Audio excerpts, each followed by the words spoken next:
It's reduce, reuse, recycle. And the first one is reduce, not recycle. There's a river in China that pumps out 1.6 million tons a year of plastic. Let's say China. China is the production house of the rest of the world. So the whole world is responsible, not just China. They're always going to find the easiest and the best and to try to be the most competitive. It's the nature of a company. Science and technology will save the day. Like it made plastic, it will make alternatives. Most microplastics, about 80% of them, have sunk into the bottom of the sea. And those we will never get back. They thought straws are killing turtles. They're going after turtles and stabbing them in the eyes. But straws in the sea are only 0.03% of like all the plastics. But I think there is too much being done around the world for us to fail at this. If the whole point of plastic is that it lasts long, then why should it be used for something which is single use?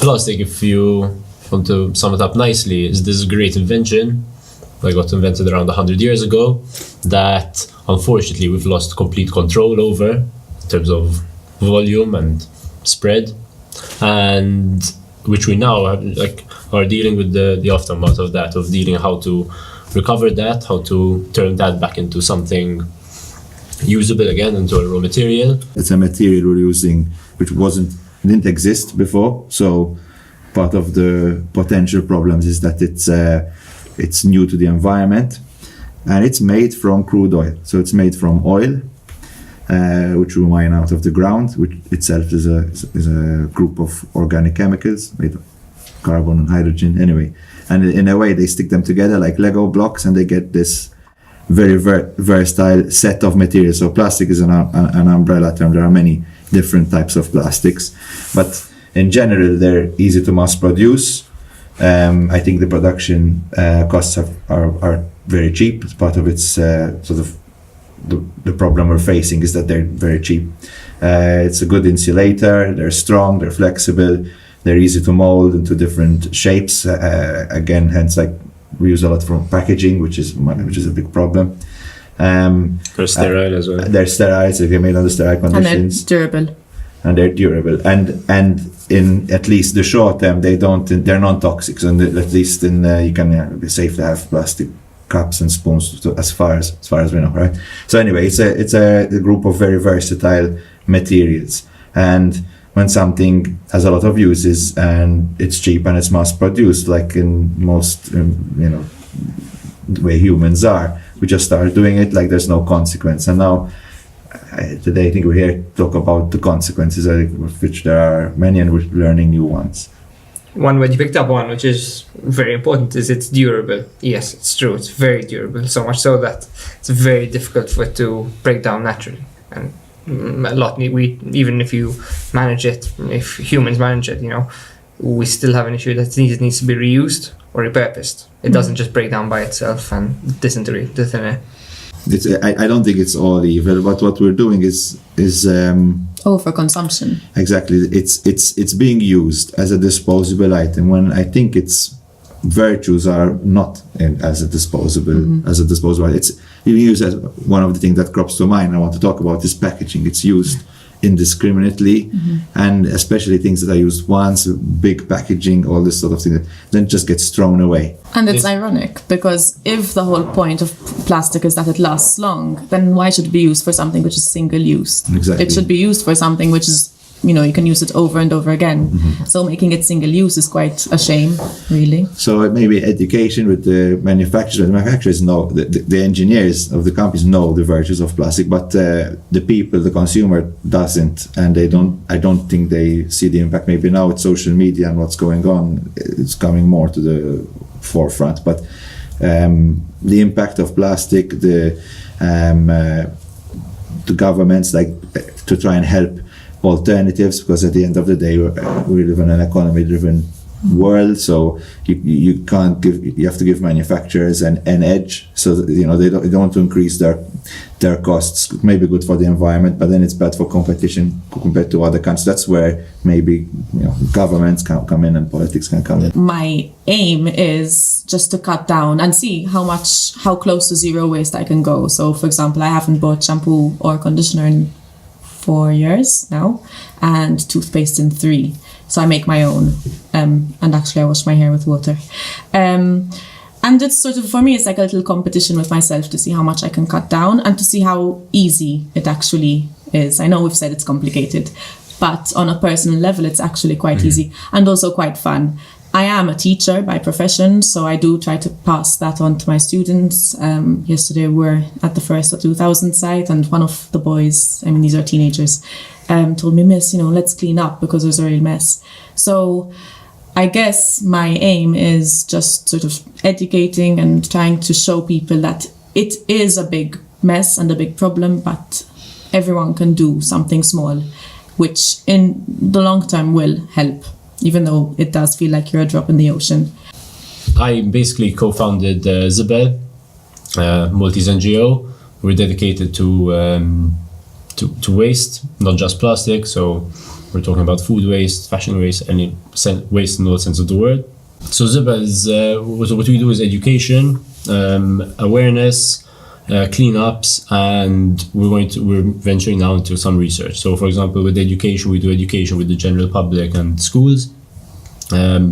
We're cleanup wise, we do a monthly cleanup every month in different locations with divers and snorkelers. On the coast, we focus a lot on the sea because we really believe that the best use of our time is there, not in the valley, since there are other departments in the government that can go for the valley ones. General awareness to the public, so we try targeting around events, we try do it in a bit of a smart, strategic way. And now in the next few months we'll be releasing, we have a boat funded, so we'll be actually going out onto the sea, conducting proper surveys. We're expanding our network of sea bins as well, which gather microplastics and ports for us. So we're setting ourselves up now for the next 15 years. How does it work? How does it gather the microplastic? So a sea bin is basically, if you imagine this is a bin and this is the water level, it will sit just under the water level, and there's a pump at the bottom, so it's going to have a constant stream of water coming in. And there's a special net that will gather microplastics up to 2 millimeters in size, and it will just keep cleaning the water in marinas. So each one will pick up between half a ton to a ton a year. Wow. How many do you have? Right now we have 2 installed, we have 5 more on the way, and we're constantly... What can you do with the stuff you pick up? Right now we can't do anything, we need to throw it to landfill, because microplastics, so with recycling, if something is too small, it gets stuck in the mechanisms. It becomes a real issue to recyclers. And microplastics, Terja, it's even worse because they act like magnets for other toxins in the water. So the ocean cleanup that are trying to clean the Great Pacific Garbage Patch a few years ago had done a survey between the east coast of America and Hawaii. They got 30 sailboats, they sailed to Hawaii, and they dragged nets at certain points behind them. And the microplastics they gathered from that, they analyzed them obviously and turned them into welcome mats and sent them out. A few months later, they tested these welcome mats, and they still found on the microplastics nuclear fallout from the Fukushima reactor. So this is interesting because I always thought, what's the damage microplastics could do when ingested, or so if they act like magnets in the water, basically, if they trap to these other things, then they exactly. So then you start putting it together that so those particles that were contaminated from the Fukushima reactor, they've fallen down and been eaten by plankton, which are getting eaten by bigger fish, and then you get mutations, and so on. What are the most common things you pick up? The plastic bottles, Hector. Because a lot of them, don't forget, a lot of these plastics by this time have been destroyed. They're not, a lot of plastic we pick up as well, as soon as you grab it, it just disintegrates in your hand. Mm-hmm. So imagine you'll be diving underwater, as soon as you grab onto something, this thing just explodes because it's been weathered so much. But But when we do, for example, sand sifting cleanups, which is where these come from. So this is a jar full of microplastics. Broken Basically, down this is what would be on the beach. When we do that, we find cigarettes, which are also plastic, which no one seems to talk about because it's such an issue that no one knows how to solve it. Cigarette filters. Yeah, the cigarette butts. What do you mean it's plastic? That's There's a type of plastic in there as well. It's a plastic tampon. Basically, and the filter. the filter. Yes. So I think many people have the impression it's some type of natural cotton wool No, or something. I think in terms of numbers, you find more cigarette butts than you find Yes, for anything sure. else. For sure, but they're so small that it's passed under everyone's radar. So every time you see someone throw a cigarette out their car window, and then it starts raining the next day, that's going in the sea, 100%. So there's when you're at And it will leach all the tar and nicotines and all that. exactly, it leach all that, and it might get eaten along the way as well because it starts opening up, and then all the little strands start coming out. So I just looked it up and they are not biodegradable. They can contain resins, and asbestos have also been used in cigarette filters. But also, I think it's very important to note that the cigarette filter is made to absorb the toxins that are going through the cigarette when you're smoking. So now that toxin is now being collected in that cigarette butt. And consumed by us anyway. Exactly. I remember a friend, he went skiing actually 20 years ago, and he threw a cigarette in the snow, and they got so pissed off at him. So what they do is they pinch out the filter, they throw away the cigarette in the snow, that's fine, but they pinch out the filter and they keep that. You have to keep, so it's fine, just throw the cigarette on the floor. Yeah, exactly. They say that's okay, that's going to get destroyed by degradable, no problem, but you need to pinch out the filter and take that with you. What is the purpose of a cleanup? So our cleanups are essentially serve two purposes. They're educational to people who come, and when someone comes to a cleanup, you've become a spokesperson for you. They'll tell their family, their friends, and they'll probably tell them until their family and friends are bored of them. And besides that as well, they actually do serve good, as in like they do actually try rehabilitate the area to at least a better state than it was before. If I wanted to participate in cleanups, how do I find you? How do I contact you? It's simple, you just follow us on Facebook, and any cleanup we have gets announced there. And all the details are there. If you're a diver, you can come along too, we'll give you a free kit. So it's very, very easy to come to cleanup. Just follow us on Facebook or social media, and people will know for sure. The way I see things, society has just become very quick-paced, and it's all about convenience. And people just don't want the hassle of maybe alternative methods, etc., because they're used to their fast, quick-paced life where you can just pick something up and go. So it's more, in fact, that's the issue. It's a culture shift, because it's not just plastic, it's mentality, it's culture, it's where we're heading.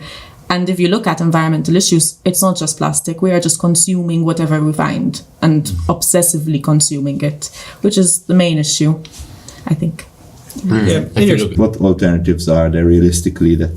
So there's a real shift in, I guess, in products where there are a lot newer ones which as alternatives that uses organic plastic. So they're removing the bad parts of plastic, the oil and the harmful items, and replacing them with natural ones like plant starch and stuff like this, so that at least they can degrade naturally in a compost heap and a industrial composter and these kind of things.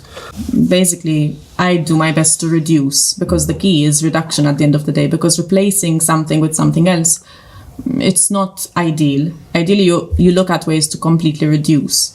In fact, if you have the 3 R's, which have now grown into 5 R's, it's reduce, reuse, recycle. And the first one is reduce, not recycle. And unfortunately, there's this very bad concept that you can use as much as you want as long as you recycle it. Because if you recycle it, it goes to a magical place and disappears. You're probably more in contact with a type of, firstly, single-use plastic that we cannot get rid of in hospitals. So with syringes and this kind of thing, obviously, it's the perfect tool, the perfect thing for it. Unless they use a bioplastic for it that has the exact same qualities, those things won't change. Those things don't change. And it's important to say that there's plastic and there's plastic. So the plastic of a plastic bag is not the same value as the plastic of your computer keyboard, for example. can we try and make people a bit more maybe well educated about what these plastics are that we're going through every day that maybe we could cut out? As in, Sort of what do you your think simple swaps. Yeah, as in, what are the the highest consumption plastics that I use in my daily life, which Well, it depends on don't your maybe lifestyle. need on the average person? Well, if, for example, you've got someone who gets their coffee to go every day, then that coffee is a cup which isn't recyclable, a lid to the cup, then they've got any, I don't know, little biscuit or something which comes in a wrapper. And then if you're having one a day, that's already something. Then they've got their bottle of water, probably. I don't know, they must pick up something from a shop which comes in packaging. So it's little things. And obviously you've got your shampoos, your conditioner, your body wash, all of that. There's a lot when you do stop and think, but it's also really easy to get rid of. When I see my my grey bag, my recycle bag, it is half full of crumpled up plastic bottles. Water. How many I think that's the bags? easiest to start with. That is the first and the easiest for sure. At home, You I can went still- for the refillable one, the H2O. Have you guys seen those machines? There's one at They're Wembley. very good. They are very Very good. There's one in just- Zira. We had wanted to do. We had pitched for a competition last year to actually fund the NGO through these, to actually start setting up a network of these to fight plastic and clean the sea at the same time. What is it? We had one reusable machines. Basically, where you go with a reusable bottle and just fill up your bottle I with water. think, was it 5 It's like 15 cents, I think, a liter, something like that. Which is fantastic. So these H2O things, these are like 15 or 20 liters. Those 20 are liters. 18 liters. The home ones are 18, 19. So how much would it cost to fill one of I those think up? it's €3.60. So if you To have fill like it? that. That's it. Yeah.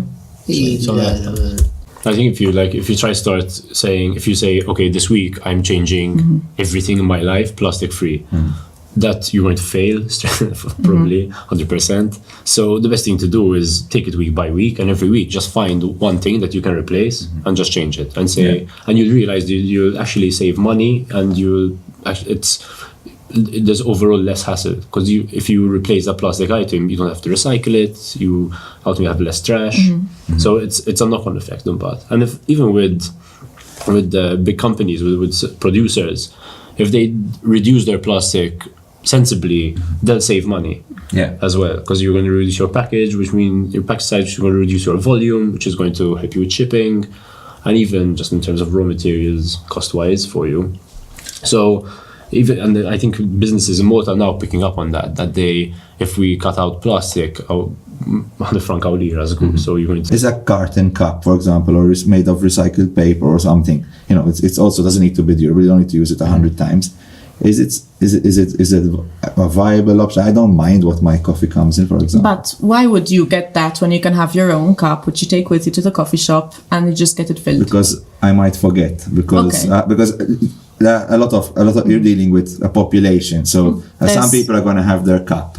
There are actually cafes abroad who are offering a cup rental service. So you go to the coffee shop, you pay, like, for example, a €1 deposit. They give you the coffee to go in their cup. The next time you go, you give the cup back, you get your money back. Or you get another cup. Or you I end get up with another many cup. cups. But fine. That's a good idea. Making a carton cup or something like that, So, for example, paper. So when you recycle paper, so much resource goes into recycling paper that it's less harmful to actually use new paper than That's not that. recycle it. Like less harm to use new paper. Okay. So if you use paper. This is why they say, do you really need to print this? Because it's just the process is water, electricity. It just overweighs it. And with plastic, with cheap plastics, for example, plastic bags, why there's such a big issue? Because there's no value to recycle it. There's going to be more effort put in so it's so cheap and so efficient to make a plastic bag that you need to reuse your cotton bag, a replacement one, over 7,000 times to balance it out. to balance out the carbon footprint. That's that. But the But there's cost no of the collection. plastic bag is not just the carbon footprint. If creatures grow Exactly. So- That's the push, because if you just go on numbers alone, you'll end up saying, So carbon footprint is one measure. But at the same time, we are in the middle of a huge climate problem. We're in a climate crisis. So it's holistic. You can't just look at the problem from one side, plastic course only. not. So it all comes into play. And I think that's, once you start educating yourself and becoming aware of all the different things, it really pushes you to sort of reduce as much as possible and find your own solutions as much as possible. If you look back in Malta, we used to have the perfect solution for this. We used to offals. Like our nannas and our mothers probably still used to use this, which is a perfect alternative to plastic bags. Still use them. How much of plastic is recycled? So it varies from country to country, but for example in Malta it hovers around, I think, 6-7%, jumps up to 9, jumps up to 8. It varies a lot. The other stuff, there's some 90%. that's lost, we can't track, and there's a lot of it that will end up in landfill. And the problem when it ends up in landfill is that as it sits there on the landfill, it's still exposed to the element, so it's still cooking there. When it rains, it's going to carry the particles down the side of the landfill and trickle throughout, and it's called leachate. So you have all these chemicals in plastic that go throughout, it starts going through the environment, and it starts sifting into the land, which affects your groundwater. Birds come, they find food on the landfill, start eating it, start picking at it, they go out to sea, they die obviously. There's a flock of birds that go from Filfla to Mata every day. They go there, munch, and head back. And they've done studies on them in Malta, and they've found actual those photos like what you see on YouTube. So this is plastic stomachs of birds open with plastic inside. If you make a carton cup, is that more of a carbon footprint than a plastic cup? You're probably going to use less because the resources you're going to use for the raw materials you need for a paper cup are substantially less than plastic. If you need oil and you need all these other heavy raw materials, then that need to be pulled out of the earth, transported, there's shipping and all these things that have to go into it. Because I'm trying to get to something like that. The government can just say, all right, cups and bottles back to glass, and cups either glass or carton, and just it's easy to say, it's true, but ultimately that means you have fartons and general soft drinks that need to change their entire production line. And that means that you have to adapt as well. I mean, the local market, if stuff's going to get heavier, you're going to fit in less in start with the straws. With the straws and the cups, for example, and plates and all this stuff that you take to parties. The European Union, and I think in about 2 years' time, should be banning all single-use items like this. Now it's a race until then for suppliers and producers to create these alternatives, and for bioplastics to, like vegware, for example, to get cheaper, to become more readily available. Because so you see, without those pressures, that won't happen. Because when something is working and convenient, don't rock the boat. And when there was the Industrial Revolution, people used to just hack and slash the forests, burn things. All Birmingham was called the Black Country in England, because there was all the industrial and everything was really polluted, because they thought, it's easy to make stuff now. We've got engines, and then after I started realizing maybe it's not the best way, or maybe the trees are going to finish, and there's a river in China that pumps out 1.6 million tons a year of plastic. Say China is the production house of the rest of the world, so the whole world is responsible. It's not just China. Of course. China's just making money, right? I mean, it's our demand. If you'll buy it, I'll make it, kind of thing. Yes. When you talk about when the countries like the UK and the US talk about solving the plastic problem, it's not just in the US. They need to solve this by investing in infrastructure and investing in these Western countries. Exactly. So that one, they don't repeat the same mistakes that we've done, and they can leapfrog ahead and join us, kind of. But as well, because we're in debt to them. You need to remember that certain countries as well, plastic to them it sustains their way of life. So if we have to pick Vietnam here for a second, so if you're on the street in Vietnam, if you're a local there and you're on your bike and you need a drink, you're probably going to go stop outside the road. They're going to give you a plastic cup with a plastic cap, with a plastic straw, and that's going to come in a very small plastic bag, which you can then hang on your scooter, and you can jet off to work. Your lunch comes like that, Chinese takeaway comes like that, most things are going to come like that, so you can hang it on your bike. And obviously countries like Vietnam have so many other problems to deal with before. You have education, you have poverty. So plastic is so far down the line for them. So this is where the world needs to, this is why when people say it's a global problem and everyone has to do their part, where countries need to start helping other countries and countries need to start investing in other countries' infrastructure. So with Western countries, keep this in mind as well, that there are a lot of other challenges a lot need to get through to actually catch up to us and actually, move away from plastic. The problems are that the main aim is making money. Yes. So if a company is like an entity, like a living thing on itself, and you can't really, you might in some instances, but many of the times the companies have done many bad things, right? But to try and find who's to blame, it's hard to find one person because everyone's doing their little bit. Exactly, it's a whole web. So it's to make these changes a bit from everywhere. But my point is that if the sort of the aim is making money, they're always going to find the easiest and the best, and to try to be the most competitive. It's the nature of a company. So But how are we going to tackle that? Recently, George Monbiot said in an interview that really and truly we can do only so much. He said that the most we can do to save the world is to switch to a plant-based diet and fly less. That's the biggest thing we can do, because as you're saying, it comes down to companies. And in that case, it comes down to the governments to take the unpopular decisions to create policies and laws which restrict companies. That's what I'm trying to get at. I don't think it's because of companies. Companies exist in a world that we create or allows them to exist, right?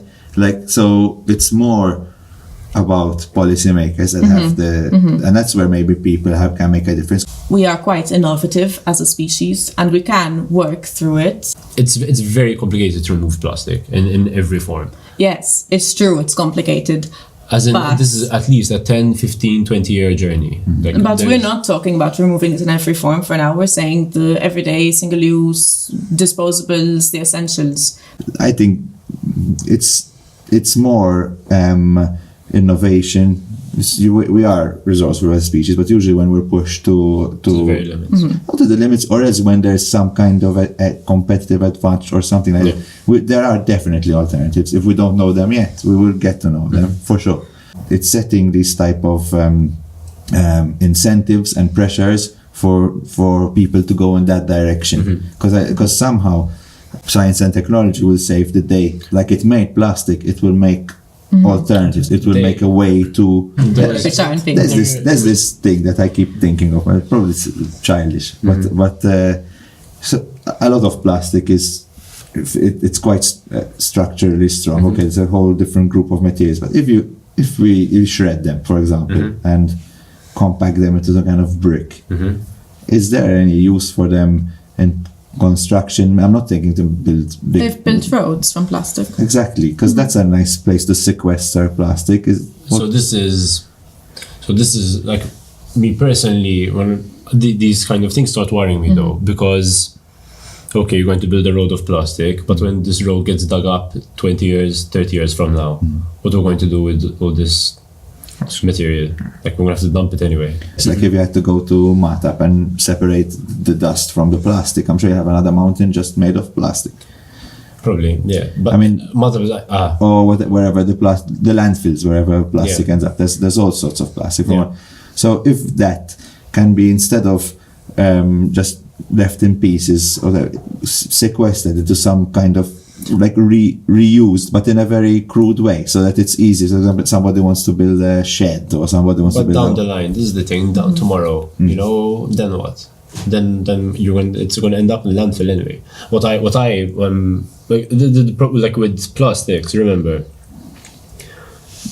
if it all got recycled, it would be a lot better. To be great.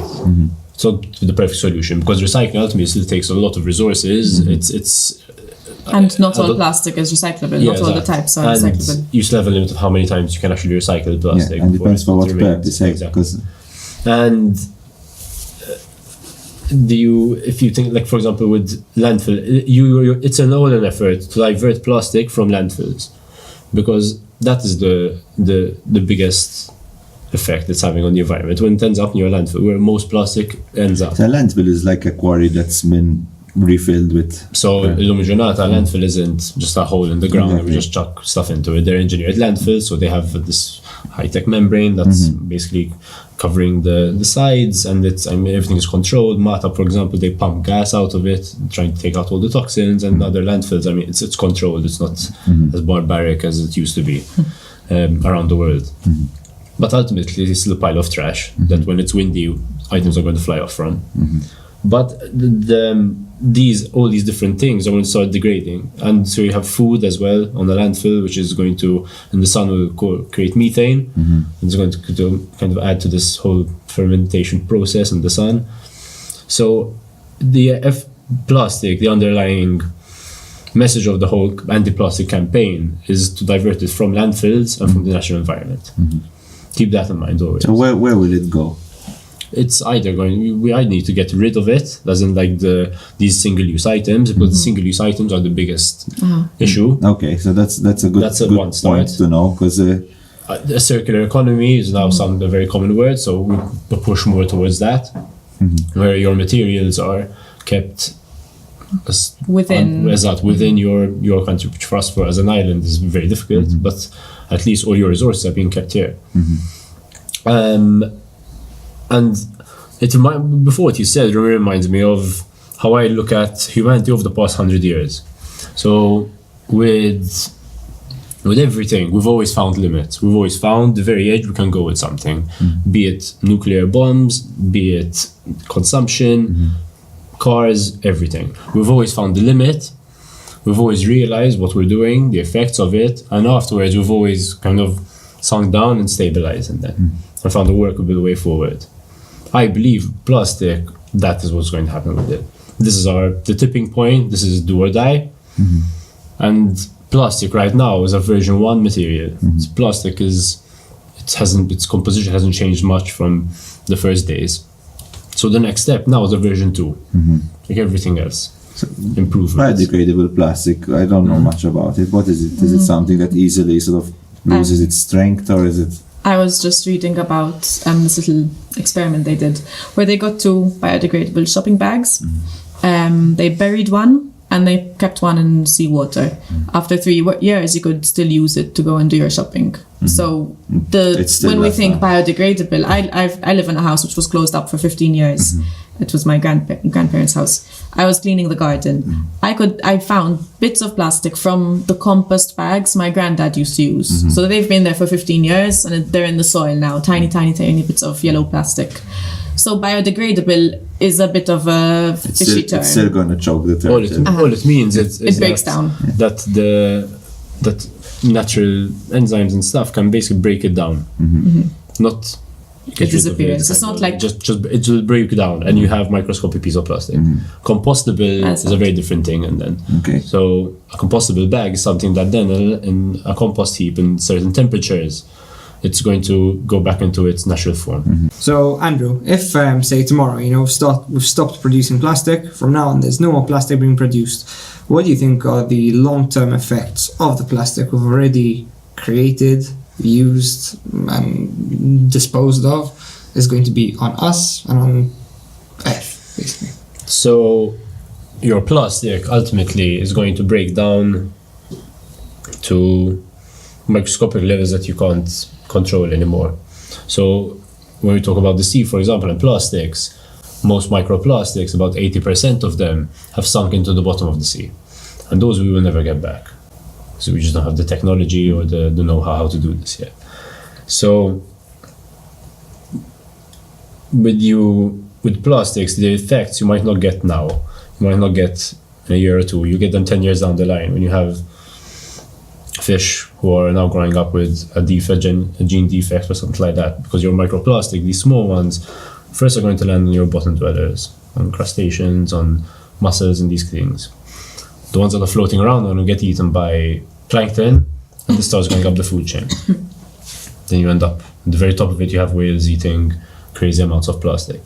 But they also eat these plankton then that are also infested with plastic. Eventually you have us eating them because we're at the top of the food chain. So the effects of plastic we might not see in the short term. Like if we stop making plastic tomorrow, we might think all is fine, but we're going to see the effects come out over the next 15 years. And even like, for example, with plastics and Malta washing up on our shores, I can guarantee you for the next 15-20 years it's going to keep on happening. Just how there's the Great Pacific Garbage Patch in the Pacific, there are small gyres, which are basically swirls, huge gatherings of plastic that gather because of the currents in the ocean. There are a few around the Mediterranean as well.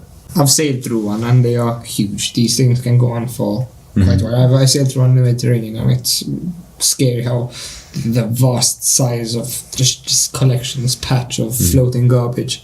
And most of that is those are fishing lines. That's like 60% is fishing equipment, and then the remainder of that's plastic bags, microplastics, these kinds of things.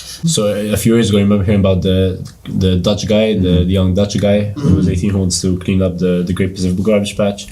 What they're doing is they have these 4-meter tall kind of buoys. That's it. That float at their midpoint, so they're 2 meters above, 2 meters below. And their plan is to have a huge chain of these and let the sea clean itself. So it will spin kind of through this and it will block it from one end. So it all gathers here and they collect what's inside this collection point. But this, we're talking something that's never been done before. I mean, they're prototyping it now. And also, there are still the microplastics. As in, you can pick up the big parts, of course, but the tiny particles are still a bit of a problem. Very hard to... What we need to do, what we can do first. Like, if this thing is a reservoir making more microplastics with every wave. There are, in fact, there are a few... I know of 3 massive ships that are in production right now to go out and do this. There's a Norwegian billionaire who's building like a vessel for research and for plastic collection. 4 Ocean are investing in a much larger kind of boat and aim it at canals, so they'll block off kind of rivers and canals leading to the sea, block the plastic there and collect that. And around the world, people are definitely saying now beach plastics and ocean plastics is a resource stream. There's a different process how to recycle them, because you can't recycle them like a normal plastic because they have chemicals in them from the sea. But Ariel, for example, and Head & Shoulders turn them into new bottles. And you mentioned that the river in China that whatever it produces, it dumps. I don't know how many. Like 1.6 million tons a year. Do these rivers have netting that stops them? They don't. I mean, right now they don't. This is why like I mentioned before, 4 Ocean, for example, want to focus on putting a bit of a barrier at the bottom of streams and then kind of collecting it from that area. But these don't yet. Don't forget, these are massive rivers, and someone needs to empty this net every day. This is a huge. This is a bigger version of this problem, for example, we have with Fomeré. The first time we cleaned up Fomeré, you were there, in fact. We had us, local council, and every government department, why there wasn't a bin there. And it ended up a no man's land. The place where the cars stop was a no man's land between 2 local councils, so no one wanted to take responsibility for it. But besides that, someone had to empty that bin every day, which no one's ready to do. This is so much easier to empty a bin than to clean up. It's a 15-minute walk down and a 20 minutes walk up. But someone has to pay for this, and local councils have a tight budget. So, this is one of the main reasons why Isabel started, because we couldn't understand this. Like, we just kept on looking further into it. But these rivers in China, these are, we're talking huge scales here. And if you're always cleaning up, it's always a reactive measure. If you just clean up that mess at the bottom of the river, you have to make any progress. You have to cut it's that just source. so much easier though. Attacking it at the sources. And that's why cleanups are needed, because you need to mitigate the problem on one end, but then you need education to really cut it. Yes, of course. Have you guys seen that the boat with the eyes?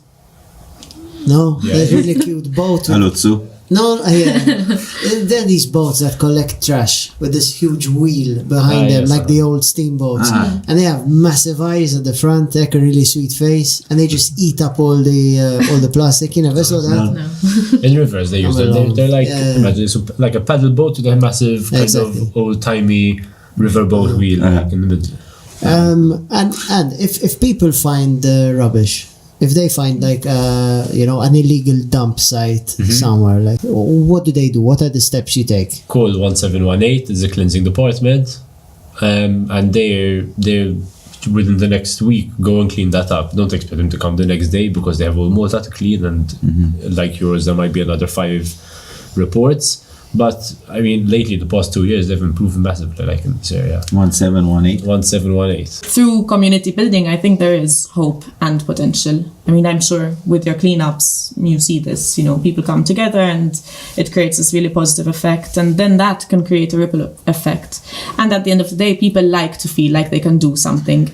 Even if their power is limited, because then you need the companies, the policymakers, etc. Yes. It's really good. Give her a chance. I was going to back her up. I'm used to talking over students, so I can keep going. But people do enjoy knowing that, okay, I took my reusable cup with me today. True. Okay, you're not going to save the world, but you've done something, and it's better than sitting pretty doing nothing. Through social media, particularly Instagram, thankfully there's a huge community, even of Maltese people who are following sustainable life.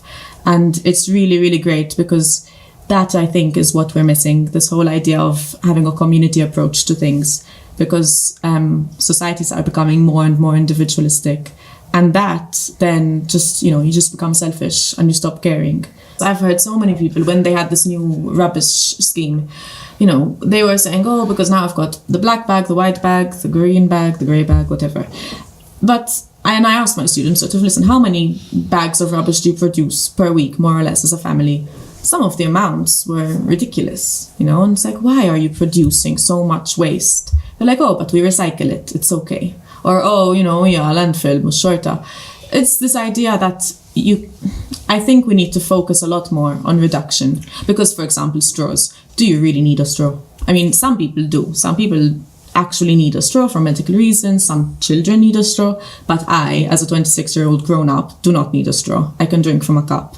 But these are all just, With straws, for example, but like last year. So like last year in Malta, what happened with straws? People, and not only Malta, around the world, people really lost their heads over straws. Yes. They thought straws save the are world. killing turtles they're going after turtles and stabbing them in the eyes. It's like straws in the sea are only 0.03% of like all the plastics.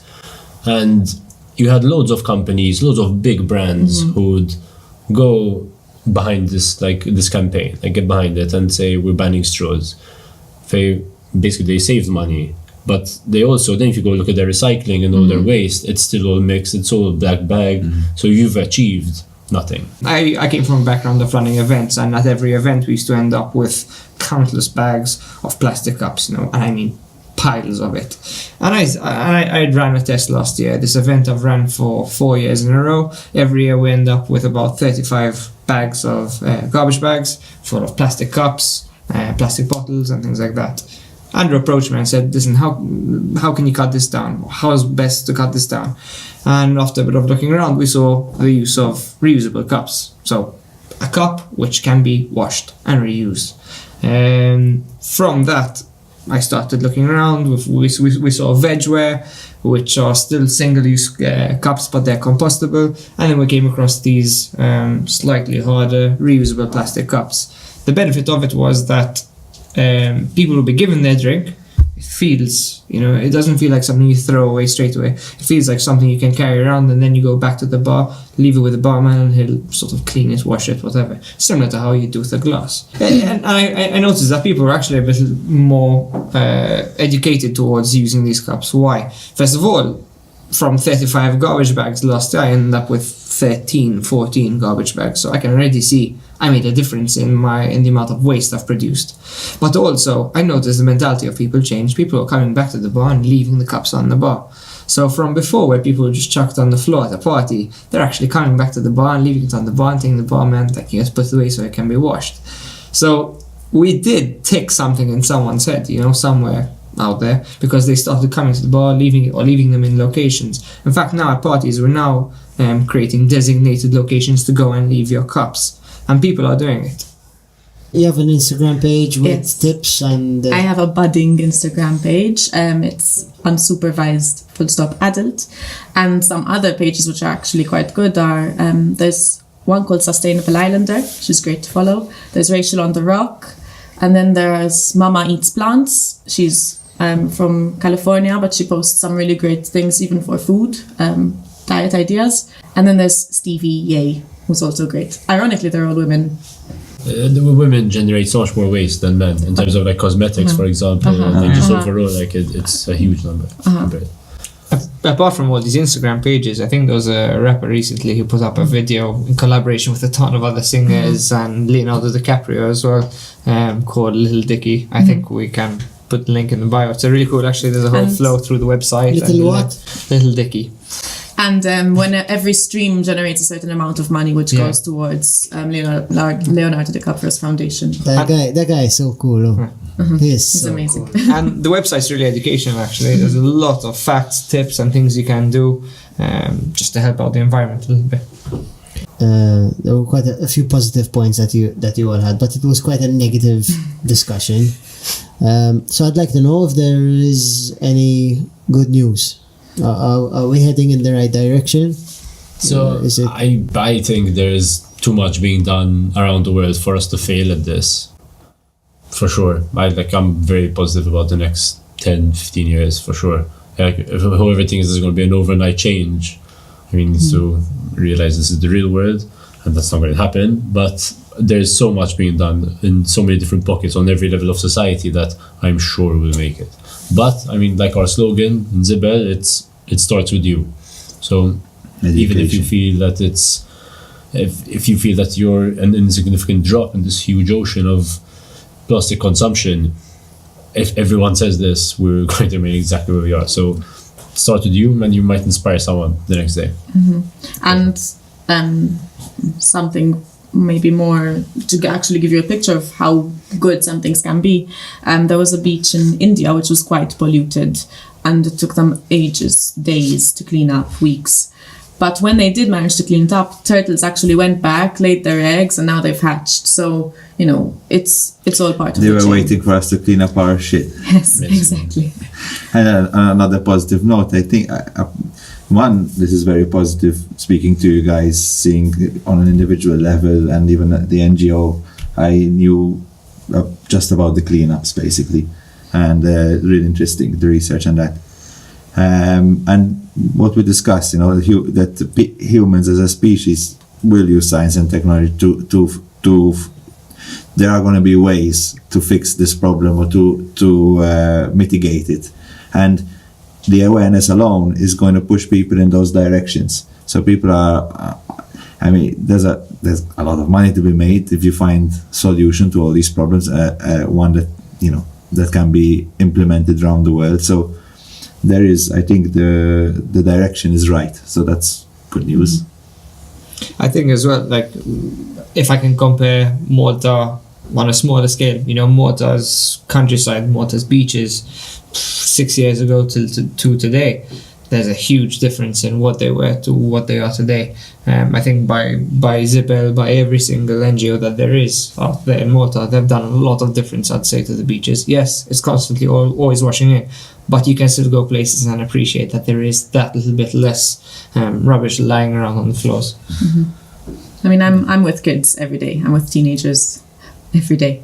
And yes, there are the ones who might not care, or they're too individualistic, but the majority are aware, they do care, and seeing them point things out when we're out on an outing and watching them observe nature and appreciate it and say sort of like, oh, okay, so we shouldn't chop trees down. And we've got a couple of students who are currently planting plants to make up the footprint of the school. It's inspiring because these are 13 years old, and they're already they're taking huge steps considering they're still 13. You're on the right track. Definitely. I think something really, one of the key takeaways is life is fast, and you get caught up in this cycle of consumption. So one thing to really just think about day to day is sort of just stop and ask yourself, do I need this? Do I really need this? Because sometimes you go online, 30 minutes later you've bought 6 items, you're not sure if you actually needed those 6 things. I bought 52 markers for school. I still haven't made my way through the box. Sometimes we just get stuck in this frenzy of consumption, and it's really important to just stop and think and really analyze our choices, because But 3 of your friends who bought those markers also bought this and this. exactly. You don't feel overwhelmed by trying to go plastic free. Start with baby steps and just slowly work towards it. And from that you learn about food waste, you learn about other kinds of waste, and you just lead a more sustainable life. The battle against plastic is ultimately sustainability. That's it. And get some buddies to do it with you, because it's really great when you start comparing things and sharing ideas. The community behind it's fantastic. Yeah. And if you don't have time to commit to a cleanup, just pick up a piece of plastic that you see on the floor and chuck it in a bin. That's the least you can do. Yeah.